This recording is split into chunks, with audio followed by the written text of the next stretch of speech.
Bueno, la pregunta que ustedes me hacían, que si la independencia de Colombia solamente fue con el grito de independencia el 20 de julio de 1810.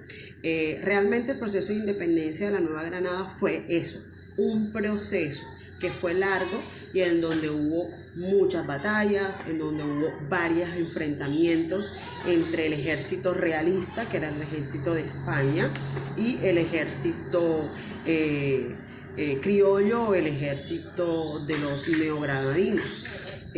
Básicamente el proceso de independencia de Colombia tuvo tres etapas, o podríamos decir que tuvo tres etapas.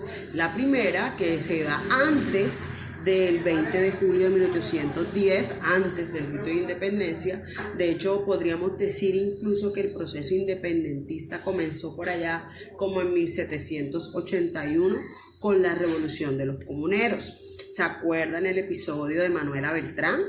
Esta prócer de la patria de la que no se ha hablado mucho en la historia de Colombia y no se conoce mucho de ella, pero los historiadores nos dicen ahora que han estudiado más el caso y se dan cuenta que ese evento sí fue un evento muy importante en el desarrollo de la independencia de Colombia, porque resulta que Manuela Beltrán era una comerciante. Y ella era una comerciante que se dedicaba a vender tabaco y aguardiente. Y esos dos productos, que eran muy populares en la época, estaban grabados con muchos impuestos. Y al virrey de la época se le ocurrió nuevamente colocarle un nuevo impuesto al tabaco y al aguardiente. Entonces ya los comerciantes pues estaban aquí, ya no podían más de impuestos, les parecía totalmente injustos y Manuela arranca el edicto donde se notificaba el nuevo impuesto y dice que se declaran en desobediencia al virrey y no van a cancelar ese impuesto porque lo consideran injusto.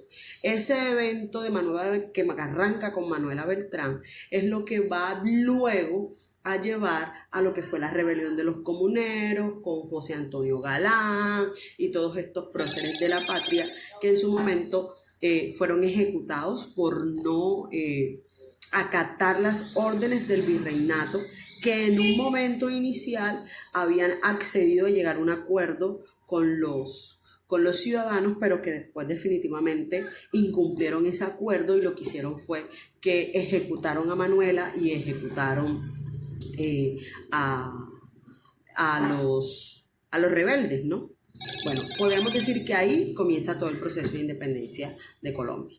Luego, durante todo ese periodo, pues hubo muchas revueltas, hubo muchos enfrentamientos de rebeldes contra el ejército realista, hasta que llegamos a todo el proceso del grito de independencia de 1810, que es el 20 de julio.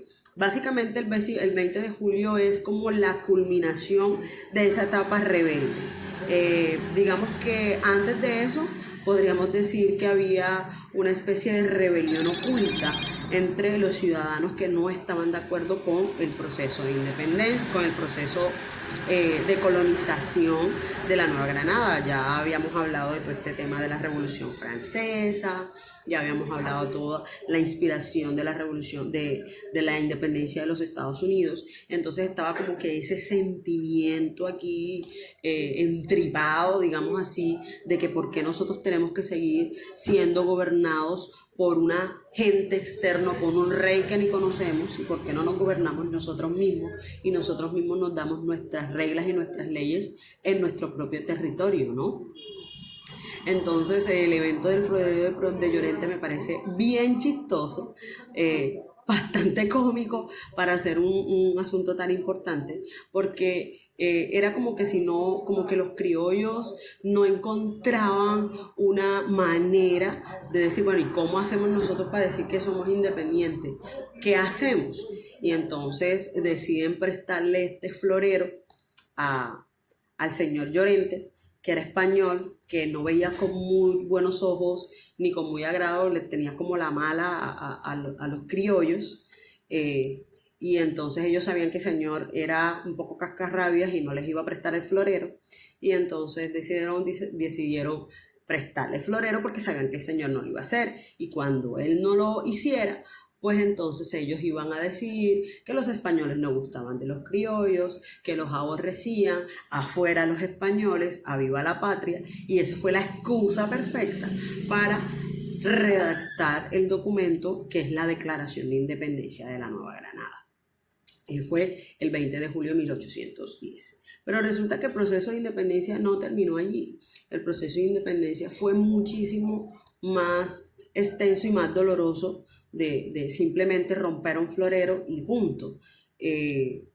Básicamente, a partir de ese momento hasta 1819, que es la batalla de Boyacá, que es la batalla final de las guerras de independencia, porque podemos decir que hubo guerras de independencia.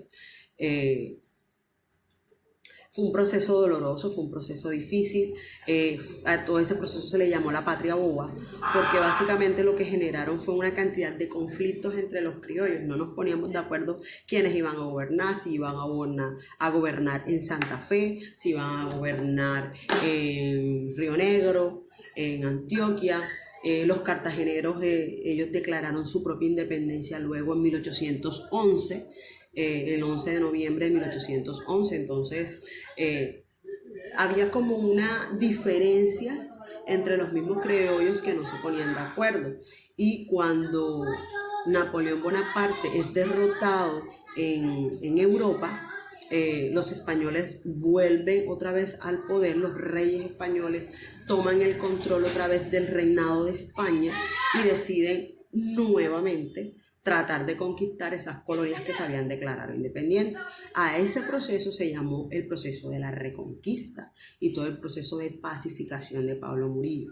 Entonces, fue un proceso difícil, cruento, duro, sangriento, que termina el 7 de agosto de 1819. O sea que básicamente fueron unos 29, 30 años ahí de luchas. Y así que el proceso de independencia fue muchísimo más largo y muchísimo más costoso que simplemente el grito de independencia el 20 de julio.